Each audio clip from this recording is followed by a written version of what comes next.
Hello friends, welcome to again my new video. Last class में हमने 6th class की NCERT के 5 chapter complete कर लिए थे।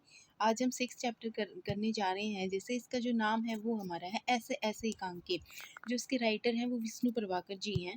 इसके कुछ एमसीक्यू क्वेश्चन हैं, हम वो करेंगे। जैसे फर्स्ट क्वेश्चन हमारा है ऐसे ऐसे एकांकी के लेखक कौन है? विष्णु प्रभाकर हैं। मोहन ने क्या खाया था? मोहन ने केला संतरा खाया था। मोहन के पेट में क्या हो रहा था? मोहन के पेट में ऐसे ऐसे हो रहा था। पेट की बीमारी दूर करने के लिए माँ ने क्या नहीं दिया था? पेट की बीमारी दूर करने के लिए माँ ने जलजीरा नहीं दिया था। ऐसे ऐसे होने से मोहन का चेहरा कैसा हो गया था? ऐसे ऐसे होने से मोहन का चेहरा सफ़ेद हो गया था। मोहन के पड़ोसी का क्या नाम था? उनके जो पड़ोसी थे उसका नाम दीनानाथ था। मोहन कैसा बालक था? मोहन नटखट बालक था। वैद्य के अनुसार मोहन के पेट में ऐसे ऐसे क्यों हो रहा था? वात प्रकोप के कारण मोहन के पेट में ऐसे ऐसे हो रहा था। वैद्य के अनुसार ऐसे ऐसे कैसे भागेगा?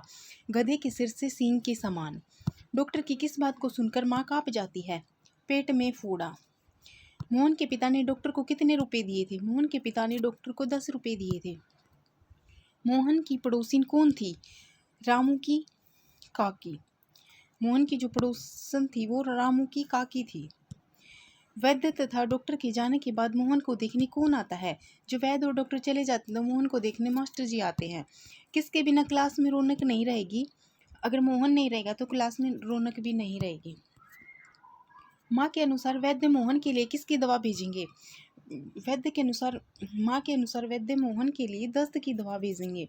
मोहन कैसे जैसे बालकों की ऐसे ऐसे बीमारी की दवा किसके पास थी? मास्टर के पास थी। मास्टर जी ने मोहन को स्कूल में कितने दिन की छुट्टी दी थी? उस मोहन को 2 दिन की छुट्टी दी थी। गधे के सिर से सींग। इस मुहावरे का अर्थ बताना है। गधे के सिर से सींग, तो इसका मुहावरे का अर्थ है असंभव कार्य। मोहन की झूठी बीमारी में कितने रुपए खर्च हुए थे? मोहन की झूठी बीमारी में 15-20 रुपए खर्च हो गए थे। मोहन के पेट में ऐसे ऐसे क्यों हो रहा था? स्कूल के कार्य के डर के कारण मोहन के पेट में ऐसे ऐसे हो रहा था। मोहन के पिता के हाथ में क्या पड़ती है? मोहन के पिता के हाथ से जो दवा की शीशी थी वो गिर जाती है। खूब खाया शब्द का क्या अर्थ है? परेशान किया। अट्टहास के बाद क्या गिरता है? जब पर्दा गिर जाता है। मोहन की उम्र लगभग कितने वर्ष की रही होगी? तब मोहन की उम्र 8-9 साल की ही थी बस। नेक्स्ट चैप्टर हमारा टिकट एल्बम कहानी, चैप्टर 7। इसके जो राइटर है सुंदराराम स्वामी है। इसके एमसीक्यू क्वेश्चन करने जा रहे हैं हम। जैसे फर्स्ट क्वेश्चन हमारा, टिकट एल्बम कहानी के लेखक कौन है? सुंदराराम स्वामी। टिकट एल्बम शीर्षक कहानी का मुख्य विषय क्या है? बाल मनोविज्ञान। नागराजन के मामा कहाँ रहते हैं? नागराजन के मामा सिंगापुर में रहते हैं। नागराजन के मामा ने उनके लिए क्या भेजा है? नागराजन के मामा ने उनके लिए एल्बम भेजा है। नागराजन के घमंडी होने का क्या कारण था? नागराजन के घमंडी होने का एल्बम का होना। नागराजन की कक्षा में लड़कियों में अगुआ कौन बनी थी? पार्वती। स्कूल भर में किसका एल्बम बड़ा था? राजप्पा का। तुम लोग यह नकल क्यों करते हो? नकलची कहीं के। ये शब्द किसने कहे थे? राजप्पा ने। राजप्पा मन ही मन क्यों कूदता था? नागराजन की सुंदर एल्बम के कारण। राजप्पा ने नागराजन की एल्बम क्यों चुराई थी? उसे नीचा दिखाने के लिए उसने उसकी एल्बम चुरा ली थी। राजप्पा ने नागराजन का एल्बम कहाँ पे छिपा दिया था? अलमारी के पीछे। नागराजन के पापा किसके कार्यालय में काम करते थे? डीएसपी के। राजप्पा ने नागराजन की एल्बम का क्या किया? अंगीठी में जला दी। राजप्पा अपनी एल्बम को सीने से लगाकर फूट फूट क्यों रोने लगा था? उसे अपनी गलती का एहसास हो गया था, इसलिए वह रोने लग गया। नेक्स्ट चैप्टर हमारा है झांसी की रानी कविता। इसके जो राइटर है सुभद्रा कुमारी चौहान। ये इंपॉर्टेंट चैप्टर है हमारा। इसके एमसीक्यू क्वेश्चन है वो करेंगे हम। जैसे झांसी की रानी कविता में किसके जीवन का वर्णन किया गया है? झांसी की रानी लक्ष्मीबाई का वर्णन किया गया है। झांसी की रानी नामक कविता की कवयित्री कौन है? इसकी जो कवयित्री है वो सुभद्रा कुमारी चौहान है। रानी लक्ष्मीबाई का बचपन का नाम क्या था? छबीली। रानी लक्ष्मीबाई के बचपन का नाम था छबीली। झांसी की रानी किसकी मुंह बोली बहन थी? नाना साहब की मुंह बोली बहन थी। झांसी की रानी बचपन में किस वीर की पुरुष की कहानियां पढ़ती थी? शिवाजी की। मराठे लक्ष्मीबाई के किस खेल को देखकर प्रसन्न होते थे? तलवारबाजी को। रानी लक्ष्मीबाई का विवाह किससे हुआ था? गंगाधर राव से। विधि किसे कहते हैं? ईश्वर को। विधि किसे कहते हैं? ईश्वर को। चित्रा किसकी पत्नी थी? चित्र अर्जुन की पत्नी थी। बुझादीप झांसी का क्या अभिप्राय है? झांसी की राजा की मृत्यु होना।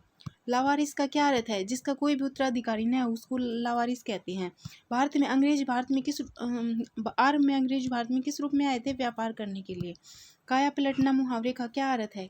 पूर्ण परिवर्तन। काया पलटना पूर्ण परिवर्तन।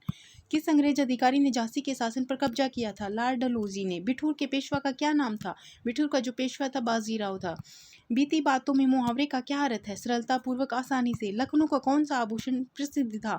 नौलखा हार। नौलखा हार लखनऊ का था, ये बहुत ही प्रसिद्ध था। कुटियों में थे विषम दिन। वेदना का क्या तात्पर्य था? गरीब जनता का दुखी होना। किसके मन में पुरखों का अभिमान था? भारतीय वीरों के मन में। स्वतंत्रता की भावना का उदय कहाँ से हुआ था? अंतरात्मा से। भारत के इतिहास में किन के नाम रहे होंगे? जो सन 1857 की स्वतंत्रता की लड़ाई में शहीद हुए थे।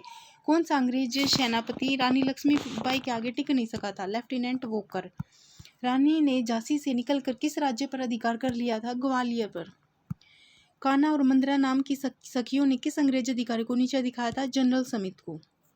रानी का पीछा किस अंग्रेज ने किया था? ह्यूरोज ने रानी का पीछा किया था। ह्यूरोज ने। रानी लक्ष्मीबाई कितने वर्ष की थी जब वह शहीद हुई? मात्र 23 वर्ष की थी वो। रानी लक्ष्मीबाई को किस कवियत्री ने मर्दानी क्यों कहा है? रानी वीर पुरुषों की भांति वीरतापूर्वक शत्रु से लड़ी थी। नेक्स्ट चैप्टर हमारा है जो देखकर भी नहीं देखते निबंध। इसके जो राइटर हैं हेलेन केलर हैं।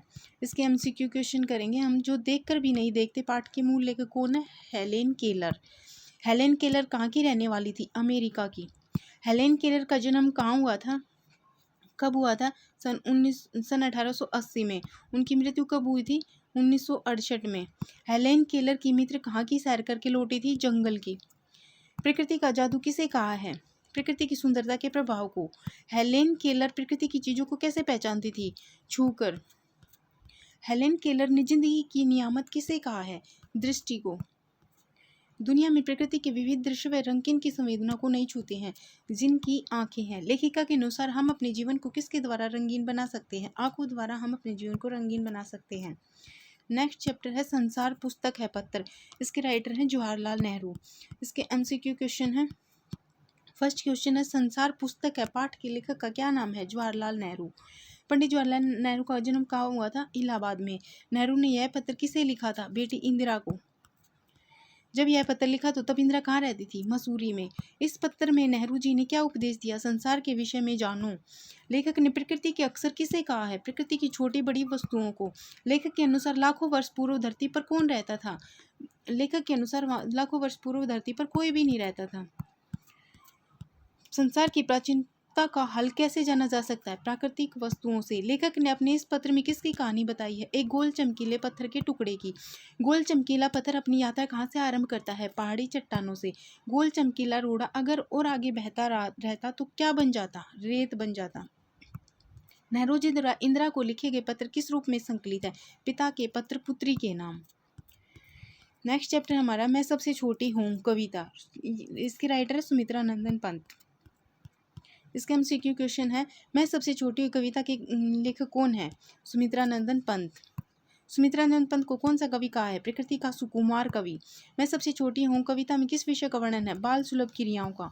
बालिका सबसे छोटी क्यों बनी रहना चाहती? माँ की गोद में सोने के लिए।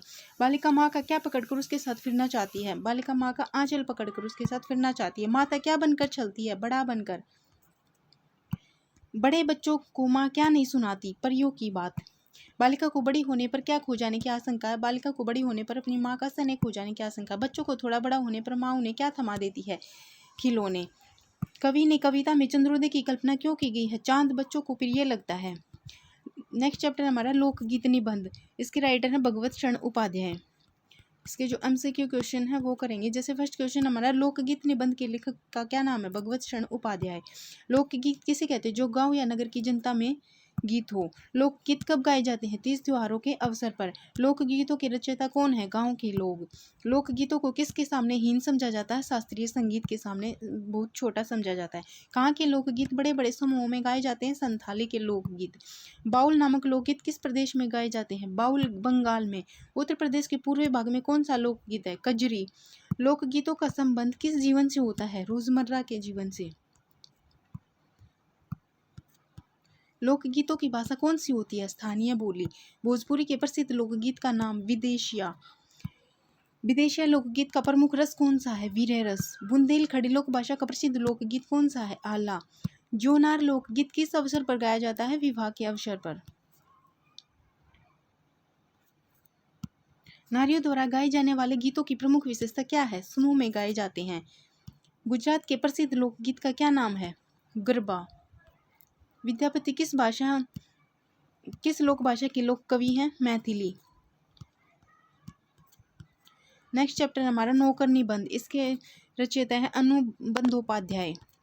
इसके जो एमसीक्यू क्वेश्चन है वो करेंगे। जैसे फर्स्ट क्वेश्चन हमारा है, आश्रम में महात्मा गांधी कौन से काम करते थे? नौकरों के। जब आश्रम में महात्मा गांधी रहते थे तो वो नौकरों के काम करते थे। महात्मा गांधी प्रतिदिन प्रातःकाल कौन सा काम करते हैं? आटा पीसने का। महात्मा गांधी कैसी मेहनत करने में शर्म नहीं करते हैं? शारीरिक। महात्मा गांधी ने विद्यार्थियों में कौन सा काम करने को कहा? गेहूं बीनने का। महात्मा गांधी को सब्जी व फलों के किस गुण का विशेष ज्ञान था? पौष्टिकता का। आश्रम में भोजन कौन परोसता था? महात्मा गांधी। आश्रम का मुख्य नियम क्या था? अपने अपने बर्तन स्वयं साफ करना। रसोई के बड़े बड़े पतीले कौन साफ करता था? गांधी जी। अफ्रीका की जेल में कैदियों को भोजन कौन परोसता था? महात्मा गांधी। महात्मा गांधी में कौन सी अद्भुत क्षमता थी? शारीरिक काम करने की। वह कभी भी थकते नहीं थे। महात्मा गांधी के मतानुसार नौकरों को कैसा सम्मान देना चाहिए? भाई जैसा। लंदन में भोज पर बुलाए जाने पर गांधी जी ने क्या किया? खाना बनाने वालों में सम्मिलित हो गए। आश्रम में काम करवाने का कौन सा तरीका गांधी जी ने अपनाया? स्वयं काम करने लग जाते थे। गांधी जी ने किसके बच्चे का माँ का दूध पीना छुड़वाया था? मिसेस पोलक के। ईश्वर आपको इसका पूरा फल देगा। ये गांधी जी ने किसको कहे थे? एक भारतीय परिवार के नौकरों को। नोआखाली पद यात्रा में गांधी जी ने अपने शिविर में कितने आदमियों को अपने साथ रहने की आज्ञा दी थी? 2 आदमियों को। नेक्स्ट चैप्टर हमारा है वन के मार्ग में कविता। इसके जो राइटर है तुलसीदास जी हैं। इसके जो एमसीक्यू क्वेश्चन हम वो करेंगे। जैसे वन के मार्ग में कविता के रचयिता तुलसीदास। वन के लिए किसकी वधू निकली थी? श्री राम की। सीता के माथे पर किसकी बूंदें झलकने लगी थी? पसीने की। किसकी आंखों से आंसू बहने लगे थे? श्री राम की आंखों से आंसू बहने लगे थे। जल लाने के लिए कौन गया था? लक्ष्मण। श्री राम देर तक बैठकर क्या करते रहते थे? पाँव में से कांटे निकालने का नाटक। पर्णकुटी कहाँ बनाएंगी? ये सब किसने कहे थे? सीता ने। यह कविता किस ग्रंथ से ली गई है? कवितावली ग्रंथ से।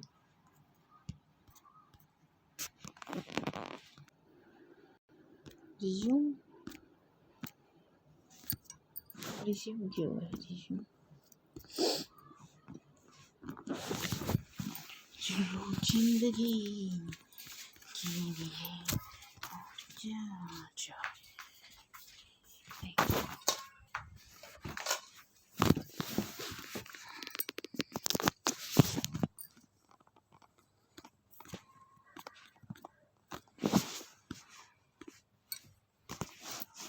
जिंदगी और क्या